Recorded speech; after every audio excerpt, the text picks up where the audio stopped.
प्रमुख संपूर्ण प्रोग्राम आरंभ संकल्प से सफलता संपूर्ण से।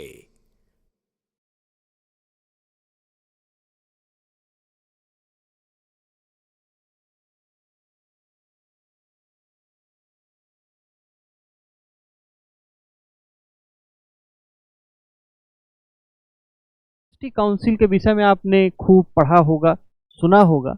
अब जीएसटी काउंसिल की हम चर्चा करें तो it is an another constitutional body established under Article 279A of the Constitution.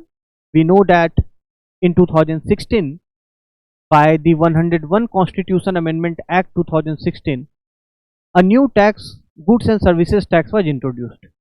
2016 में क्या हुआ? 101वें संविधान संशोधन अधिनियम के द्वारा देश में एक नया goods and service tax introduce किया गया, वस्तु एवं सेवा कर, या हम इसे माल एवं सेवा कर भी बोलते हैं, वस्तु एवं सेवा कर। ठीक है। और इस कॉन्स्टिट्यूशन अमेंडमेंट एक्ट के जरिए एक आर्टिकल 279A इंसर्ट किया गया कॉन्स्टिट्यूशन में, जिसके अंतर्गत goods and services tax council की व्यवस्था की गई। अब अगर एक नया टैक्स लाया गया, गुड्स एंड सर्विसेज टैक्स, देखिए जीएसटी काउंसिल भी आपको फिस्कल फेडरलिज्म और कोऑपरेटिव फेडरलिज्म का एक बहुत अच्छा उदाहरण है, जहां पर कि केंद्र और राज्य सरकारें, राज्य सरकार केंद्र में और राज्य में अलग अलग पार्टियों की सरकार होती है, राज्यों में अलग अलग पार्टियों की सरकार होती है, पर वो जीएसटी काउंसिल जैसे मंचों पर आकर आपस में देश के वित्तीय विकास के लिए आपस में कोऑपरेशन करते हैं, कोऑर्डिनेशन करते हैं। और जब 2016 में एक नया टैक्स इंट्रोड्यूस किया गया, तो उसके इम्प्लीमेंटेशन के लिए और इस एक्ट के इम्प्लीमेंटेशन के लिए कोई एक ऐसी प्लेटफॉर्म की जरूरत थी, कोई एक ऐसी व्यवस्था की जरूरत थी जहां पर से कि इसके लिए जो कोऑर्डिनेशन और कोऑपरेशन रिक्वायर्ड है उसे सुनिश्चित किया जा सके, और वही प्लेटफॉर्म बनकर उभरा जीएसटी काउंसिल। आर्टिकल 279A आपको ध्यान में रखना है, 101st कॉन्स्टिट्यूशन अमेंडमेंट एक्ट 2016 ध्यान में रखना है, जिसके अंतर्गत इसकी स्थापना की गई। ठीक है। तो आर्टिकल 279A में राष्ट्रपति को यह शक्ति दिया गया है, प्रेसिडेंट को यह पावर दिया गया है कि वह एक जीएसटी काउंसिल स्टैब्लिश करें। वह एक जीएसटी काउंसिल राष्ट्रपति प्रेसिडेंशियल ऑर्डर के द्वारा, है ना, किसके द्वारा? प्रेसिडेंशियल ऑर्डर के द्वारा। So the president has the power, has been given the power to establish a GST council through an order, by his or her order. ये बात को ध्यान में रखना है। कैसे स्थापित होगा? राष्ट्रपति के द्वारा होगा और राष्ट्रपति के आदेश से होगा। ठीक है, ये बात आ गई समझ में? अच्छा, अब इसका एक सेक्रेटेरिएट की भी व्यवस्था की गई है, द सेक्रेटेरिएट सचिवालय। जीएसटी काउंसिल के सचिव कौन होते हैं? तो the union revenue secretary is the ex officio secretary to the GST council. तो सेक्रेटेरिएट जो है जीएसटी काउंसिल का, ये नई दिल्ली में स्थापित है, इसको ध्यान रखना है। और जो यूनियन रेवेन्यू सेक्रेटरी होते हैं, केंद्रीय राजस्व सचिव, यूनियन रेवेन्यू सेक्रेटरी, तो ही और सी इज द सेक्रेटरी, तो ही और she is the ex officio secretary of the GST council. ठीक है, ex officio secretary of the GST council. Now we come to the composition, now the particularly article 279A, so it gives the power to the president to establish the GST council। और GST council का composition क्या होगा, इसमें कौन से सदस्य होंगे, इन सभी को लेकर राष्ट्रपति को शक्ति दी गई है। तो इस सभी के संबंध में जो निर्णय लेने का अधिकार है कि इसका क्या कॉम्पोजिशन होगा, that would be determined by the president, वो राष्ट्रपति के द्वारा ही निर्धारित किया जाएगा। ठीक है, और उनके सिलेक्शन का मैनर क्या होगा, so all these things has to be determined by the president. तो जीएसटी काउंसिल के संबंध में, के कॉम्पोजिशन के संबंध में निर्णय लेने का या डिटरमाइन करने का अधिकार किसको है? प्रेसिडेंट को है, राष्ट्रपति को है। ठीक है। तो द जीएसटी काउंसिल, अगर हम उसके कॉम्पोजिशन की बात करें, तो इट हैज ए चेयरपर्सन, उनके अध्यक्ष होते हैं। Okay, chairperson. And who is the chairperson? We know that the Union Finance Minister is the chairperson of the GST Council. Who is the chairperson? Union Finance Minister. Union Finance Minister is the chairperson of GST Council. Okay. So other than the Union Finance Minister, the GST Council also includes the Union Minister of State, MOS, whom we say the Union Minister of State in charge of finance or revenue, revenue. आपको इन चीजों को ध्यान रखना है क्योंकि आपसे MCQ में ये चीजें पूछी जा सकती हैं।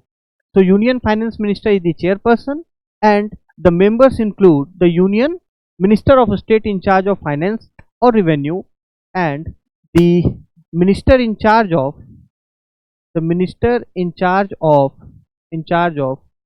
फाइनेंस और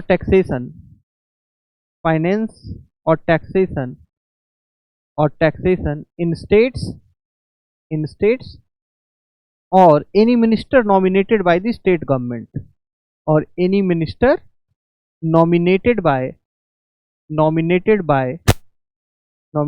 the state government अब इस चीज को समझ लीजिए। तो चेयरपर्सन कौन हो गए? Union finance minister. मेंबर्स कौन हो गए? Union minister of state MOS in charge of finance or revenue and the other members include the minister in charge of finance or taxation. जो राज्य में फाइनेंस मिनिस्टर हैं या जो टैक्सेशन से के इंचार्ज मिनिस्टर हैं वो, या फिर राज्य सरकार के द्वारा मनोनीत किए गए कोई अन्य मंत्री। राज्य सरकार वित्त मंत्री, अपने वित्त मंत्री के अलावा भी किसी अन्य मंत्री को जीएसटी काउंसिल के मेंबर के रूप में नॉमिनेट कर सकते हैं। सो all these members they select among themselves a vice chairperson। ये सभी जो मेंबर्स हैं ये आपस में मिलकर, जो स्टेट के मेंबर्स हैं, ये ध्यान देना है, जो स्टेट के मेंबर्स हैं, है ना, स्टेट के जो मेंबर्स हैं वो आपस में मिलकर वाइस चेयरपर्सन का चुनाव करते हैं, है ना। और टर्म क्या होगा? जो चेयरपर्सन है और जो ये, तो वो प्रेसिडेंट के ऑर्डर में ही स्पेसिफाइड होता है कि चेयरपर्सन और मेंबर्स का टर्म क्या होगा। So that has to be specified in the order of the president itself. जिस ऑर्डर से वो जीएसटी काउंसिल की स्थापना करती हैं उसी ऑर्डर में ये स्पेसिफाई होता है कि अध्यक्ष का और मेंबर्स का जो टर्म है, कार्यकाल है, वो कितना होगा। ठीक है, तो मेंबर्स कौन है आप समझ गए। और वाइस चेयरपर्सन कौन होता है? जो स्टेट से मेंबर्स आते हैं वो आपस में वाइस चेयरपर्सन का सिलेक्शन करते हैं। ठीक है, so they select among themselves. And who is the permanent invitee? So in this case the chairperson of central board, chairperson of CBIC, Central Board of Indirect Taxes and Custom, Central Board of Indirect Taxes and Custom के जो chairperson होते हैं, so he or she is a permanent invitee to the all proceedings of the council. Council की जो भी proceedings होती है, meetings होती है, उन सभी में ये एक परमानेंट इनवाइटी की भूमिका अदा करते हैं। हालांकि इनको वोट करने का पावर नहीं है, नॉन वोटिंग मेंबर होते हैं, नॉन वोटिंग इनवाइटी होते हैं सीबीआईसी के चेयरपर्सन। ये सब पॉइंट्स हैं जहां पर कि आपको प्रीलिम्स में रेज किया जा सकता है एमसीक्यू के फॉर्म में, है ना। Now see what is the working, how is the working of the GST council. आपने न्यूज में बिजनेस और इकोनॉमी के न्यूज में जीएसटी काउंसिल की मीटिंग्स के बारे में पढ़ा होगा। तो जीएसटी काउंसिल कैसे काम करती है, कैसे अपने फैसले लेती है? अपने मीटिंग्स के जरिए, है ना। So the decision is made in the meetings of the GST council which is called from time to time by the GST council secretariat. ठीक है, अच्छा, जो डिसीजन है वो मीटिंग्स में लिया जाता है और मीटिंग को कंडक्ट करने के लिए मिनिमम नंबर ऑफ मेंबर्स का प्रेजेंट होना जरूरी है। That is called the quorum for the meeting, and the quorum for the meeting is that at least half of the members should be present, at least half of the members should be present for a meeting to be conducted. ठीक है, meeting, GST council की meeting होने के लिए उसके कम से कम आधे सदस्य मौजूद होने चाहिए। अच्छा, और किसी चीज पर फैसला किस आधार पर लिया जाता है? फैसला इस आधार पर लिया जाता है जब तक कि कम से कम 3/4 बहुमत ना प्राप्त हो, 3/4, at least 3/4 majority of weighted votes is achieved. तो किसी भी चीज पर फैसला लेने के लिए जो वेटेड वोट्स हैं, उसे मैं अभी समझाऊंगा वेटेड वोट्स क्या है। किसी भी चीज पर जीएसटी काउंसिल में फैसला लेने के लिए कम से कम जो वेटेड वोट्स हैं उसका 3/4 बहुमत प्राप्त होना चाहिए। A majority of 3/4 of the total weighted votes which is cast. Okay, अब वेटेड वोट्स का क्या प्रिंसिपल है कि जो टोटल कास्ट वोट है उसमें 1/3 वोट शेयर केंद्र का माना जाता है और 2/3 वोट शेयर जो वेटेड शेयर है वो राज्यों का माना जाता है। ठीक है, इसे हम वेटेड वोट्स कहते हैं। तो जीएसटी काउंसिल की मीटिंग में जो वोटिंग होती है, टोटल वोट कास्ट जो किए जाते हैं उसमें से 1/3 वोट वह केंद्र का माना जाता है, केंद्र के हिस्से का माना जाता है, और 2/3 वोट राज्यों के हिस्से का माना जाता है। मतलब टोटल वोट कास्ट में जो 1/3 हिस्सा है वह केंद्र के वेटेड वोट हैं, और जो 2/3 हिस्सा है वो राज्यों के वेटेड वोट्स हैं। ठीक है, अच्छा, यानी कि केंद्र और राज्य के वोट का जो वैल्यू है वो समान नहीं है। Okay, so in GST council meeting the value of the votes of centre and states is not the same. So this thing you have to point out, keep in mind as you go through this GST council. Now, what are the principles of the decision making? So the principle is that it has to be done through a majority, as we just discussed, the majority of at least 3/4 of the total weighted votes. Okay, now coming to the next, the functions of the GST Council. What are the functions of GST Council?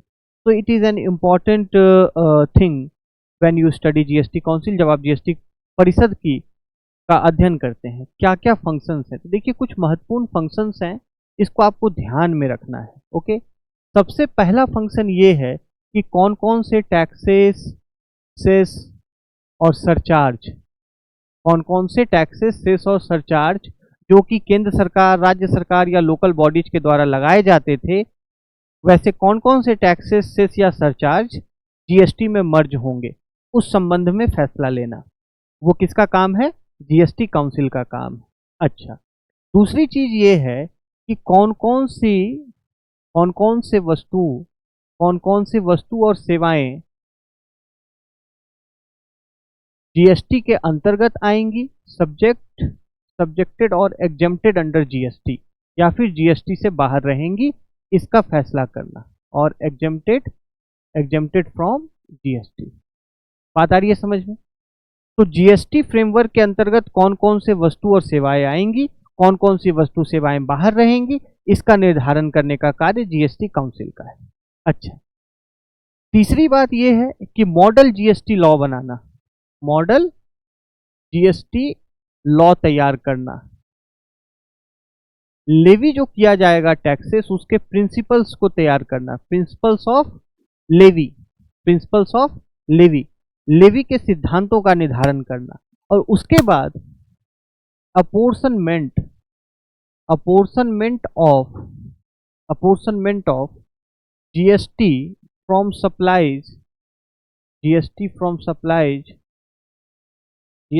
Supplies through interstate trade and commerce, मैं अभी आपको इसे समझाऊंगा। तो interstate trade and commerce and principles governing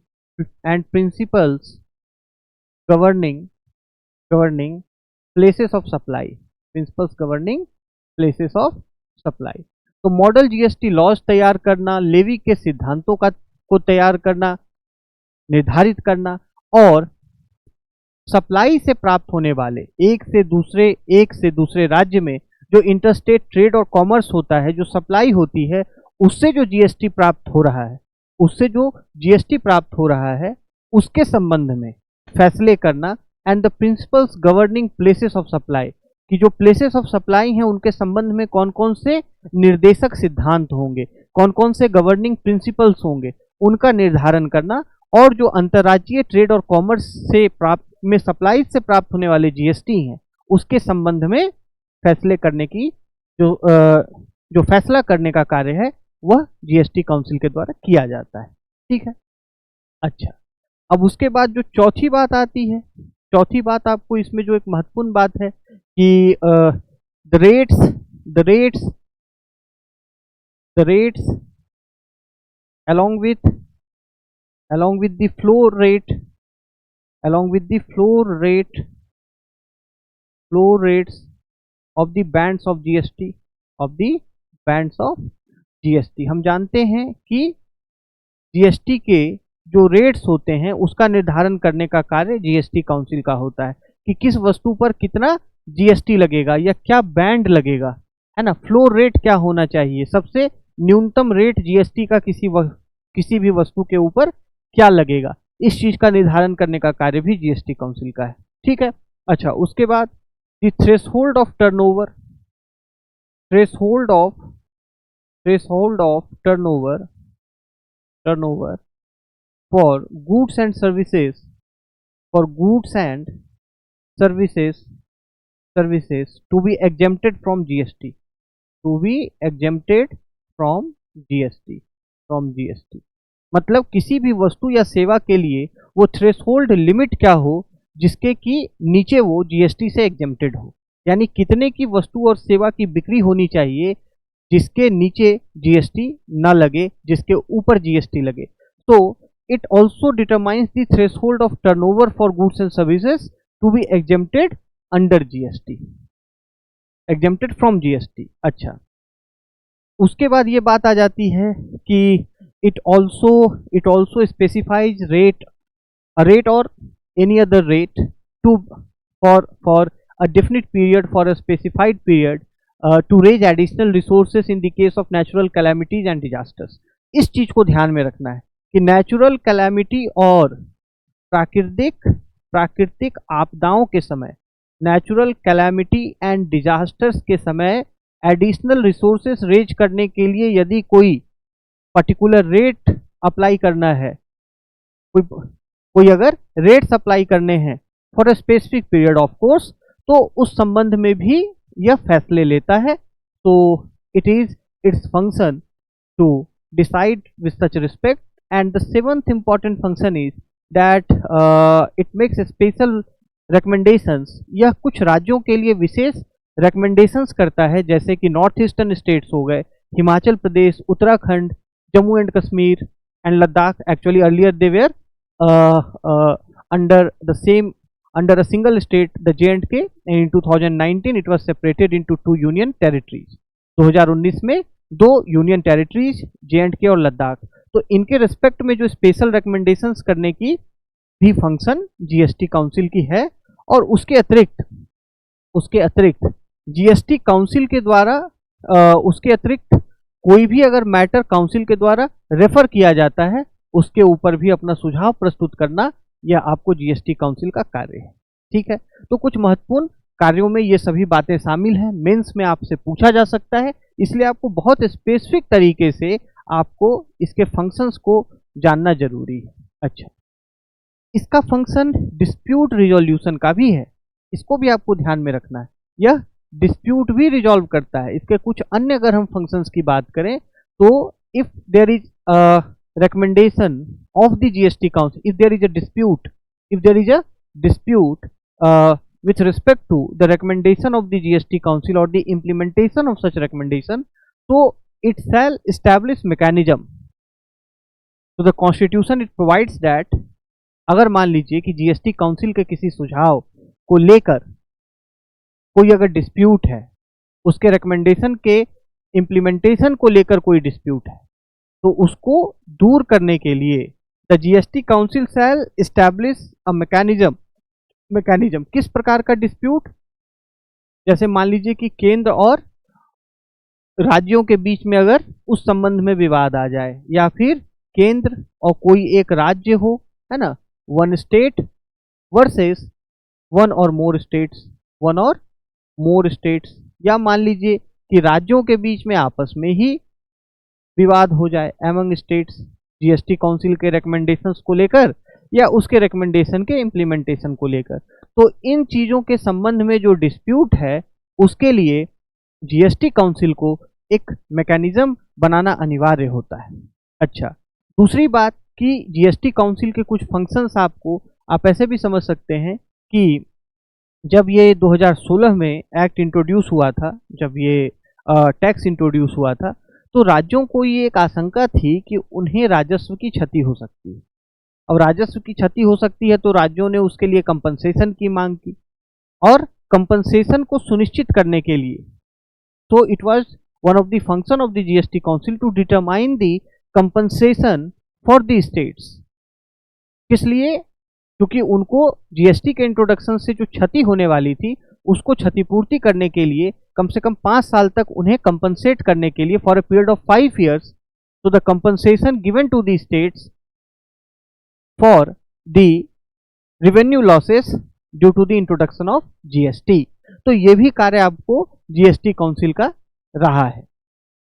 हम जानते हैं कि जीएसटी काउंसिल को ये भी शक्ति प्राप्त है कि क्रूड पेट्रोलियम हो, पेट्रोल हो, हाई स्पीड डीजल हो, natural gas, aviation turbine fuel, तो ये जो ईंधन है इनके ऊपर जीएसटी को लेकर डेट के संबंध में सुझाव देना भी जीएसटी काउंसिल का फंक्शन है। So it undertakes measures a number of functions, undertakes a number of functions, और इसीलिए जीएसटी काउंसिल एक अत्यंत महत्वपूर्ण संवैधानिक निकाय के रूप में सामने आता है। Okay, so this discussion was with respect to the GST council, and we will discuss few more constitutional bodies in the upcoming videos. So thank you.